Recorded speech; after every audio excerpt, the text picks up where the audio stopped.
सानिध्य में मुझे शांति है, तेरे सानिध्य में मुझे चंगाई मिले, तेरे सानिध्य में मेरी रक्षा है, तेरे सामने ये पुकार में, ये आराधना में मुझे चंगाई है, मेरे बुरी आदतों से मुझे छुटकारा मिले प्रभु। मेरे दिल में, मेरे मन में खुशी भर दे, घर में रहने का खुशी, प्रार्थना करने में खुशी, परिवार वालों के साथ रहन सहन में खुशी, अनेकों को छुटकारा मिले, अनेकों का मन में, दिल में परिवर्तन आवे प्रभु, अनेकों परिवार में प्रार्थना का भाव दे, संध्या समय में मिलकर प्रार्थना करने की कृपा, बेटा को, बेटी को, पति को, पत्नी को मिलकर, पापा मम्मी को परिवार में मिलकर प्रार्थना करने की कृपा मिले। उसी समय कोई भी बाहर न जाए, मोबाइल का एडिक्शन दूर हो जाए प्रभु।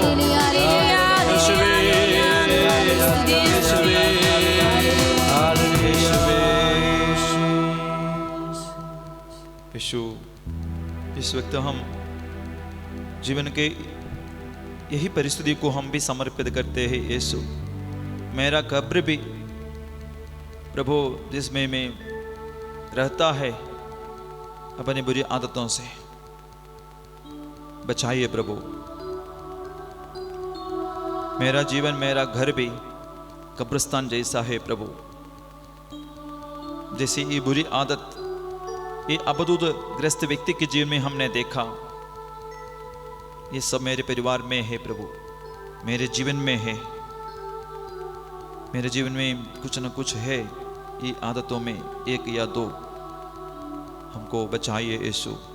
हम आपके सामने हैं, जैसे हमने अभी सुना प्रभु, वही व्यक्ति अब अबदूद ग्रस्त व्यक्ति यीशु के सामने कपड़े पहनकर शांत भाव से बैठ गया, शांत भाव से बैठ गया। उनको शांति मिली, उनका शरीर में शुद्धता मिली, मैंने कपड़ा पहन लिया, बंधन से उनको छुटकारा मिला। एक सही व्यक्ति बन गया, एक सही व्यक्ति बन गया।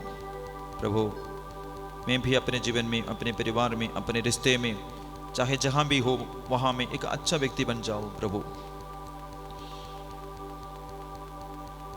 अनेक परिवारों को छुटकारा दे इस वक्त बंधनों से, बुरी आदतों से।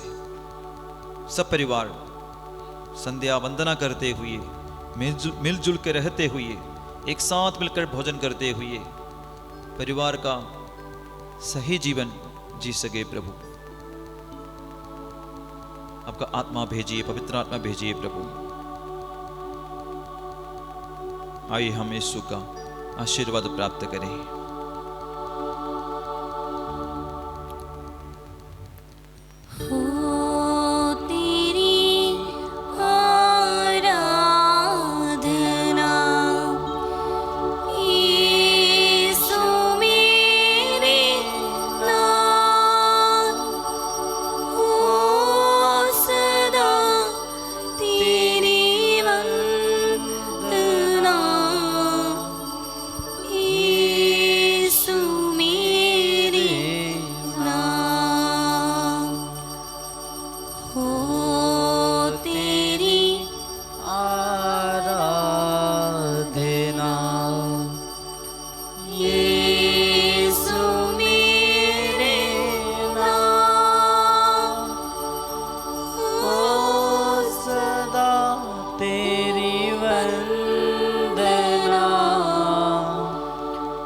यीशु